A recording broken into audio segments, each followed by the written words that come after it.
week 5. By now you have had the 7 days of writing down in your own diet diaries everything you take in 24 hours. So it doesn't matter what shift you work, it doesn't matter if you skip a day or two. If you can see on paper where the majority of your calorie dense times come, then you can make changes. And that's the idea of why I wanted you to see this, is not necessarily to feel bad about where you're putting all the caloric intake in, but to be able to look and on the map see where you're supposed to go. If you notice, I put small b's here for breakfast, L's here for lunch. The L's at the end of the week, or at least the end of 7 days, are bigger than X here because we sometimes skip a meal or skip a lunch. Then the D's are the biggest. The biggest amount would be at the end of the week or the weekend. And I just put B, L, and D to conserve the writing time. Hopefully you put down everything, including the volume. 3 bites of a sandwich, 12 bites or 2 plates of a full salad with a sandwich, and then dinner time, whatever it is you take, rice, bread, 7-ounce steak, 2 servings of whatever, maybe even a snack in between. As long as you put all that stuff down, now you can see that where your mass accumulates. And the idea would be, once you notice where your accumulation is, I want you to redistribute it. The idea with a detox or a nutritional change is to redistribute the volume, so it's giving the stomach a stretching and a fullness. It's giving the pancreatic juices a regular flow time. It's giving the brain enough of the carbohydrate response or protein response so it's happy and satiated. It's giving the hormones in the body regularity so they don't hunt at the end of the night. And that's what most Americans do, is they hunt at the end of the night, at the end of their shift when they're about to go to sleep. And that's when most Americans are weakest. If you hunt when you're weakest, guess what you're going to hunt for? All the bad stuff. And I guarantee you, if that ghrelin hormone is not taken care of, even after you finish a plate, the hunting reflex will make you continue on past the point of being full. And then you're going into this bad problem of what are you going to do with that fullness in the morning. So this is why we redistribute. We redistribute. Even if you're not hungry, I want you to have something for breakfast. Whether it's 2 slices of bread with oil, garlic powder, cayenne, and pepper, which is what I take, or your own cereals, your own grains, your own oatmeal. Even if you're not hungry, please get something in.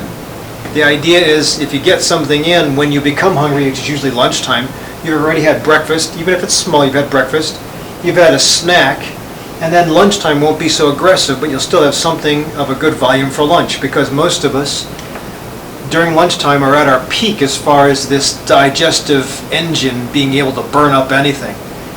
It will not be able to burn up stuff in the evening time. It's not supposed to do that. That gives you reflux. It's supposed to burn up stuff when you're still standing upright and you're active. So lunchtime is supposed to be the biggest meal, but we're not going to make it that. We're going to make breakfast evenly distributed with lunch and then a snack in between. And then sometime before dinner time, right after you eat lunch, a snack, usually when you're going home or on your way home.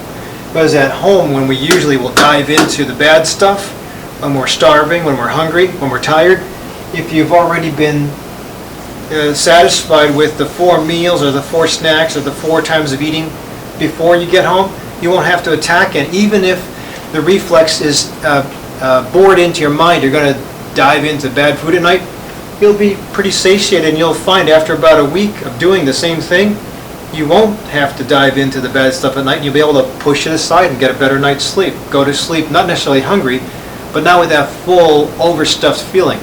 And it'll set you up for a better morning. And in the morning, again, if you start with a breakfast, it'll set you up for a better day. And you continue on with the lunch, it'll set you up for more relaxing, non-hunting night times. So you see the positive effect. So that's why I wanted you to essentially redistribute the volume. Don't forget, portability is very important. So if you're going to plan for eating smaller meals, especially at lunch, before lunch, and after lunch on your way home, you have to plan and get something that's portable to carry in your car. Or worst case scenario, if you can't get out, or the drug rep doesn't bring you free lunch, or the office isn't buying everything, then you have to have some kind of a snack ready to go. Meals ready to eat are what the armed forces refer to their food as.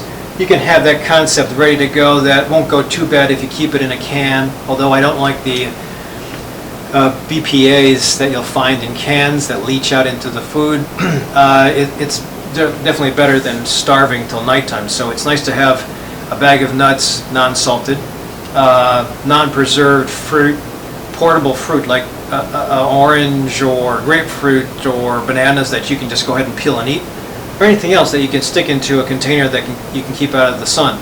As long as you have it readily accessible, then you can take care of your stomach during the day. If you take care of your stomach, it'll take care of your brain, and vice versa.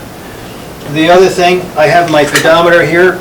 Pedometer will also give you ideas about your activities, even if you don't exercise. I expect that most of you have your own form of exercise, whether it's resistance exercise, which is okay a little bit, or cardiovascular exercise, which is very good, or just walking and keeping account of your steps per day. I'm now hitting 2.1, 2.2 kilometers. That's about 2,000 steps, and I still have about an hour of work to go. So 2,500 steps a day is what I suggest for most people to hit. You're not going to know if you hit that until you wear a pedometer, or until you get an app for your iPhone that tells you how many steps you took in a day.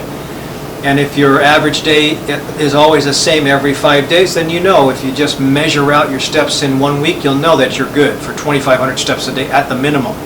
2,500 to 5,000 is really the minimum. If you can get to 10,000, even better. If you're a hiker like I suggested and doing it 10 minutes up and 10 minutes back, that'll easily put you into the 2,000 to 5,000 range. But you have to be going for at least 2,500 steps in a day, and there's no other way to measure it out. So don't forget, this is what we're going to do with regards to nutrition.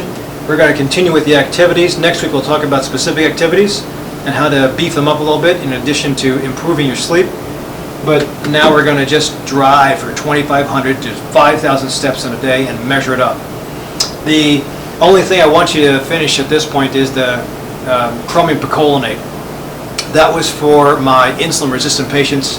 In some studies it's shown that it helps with the cell wall getting more sensitive to insulin.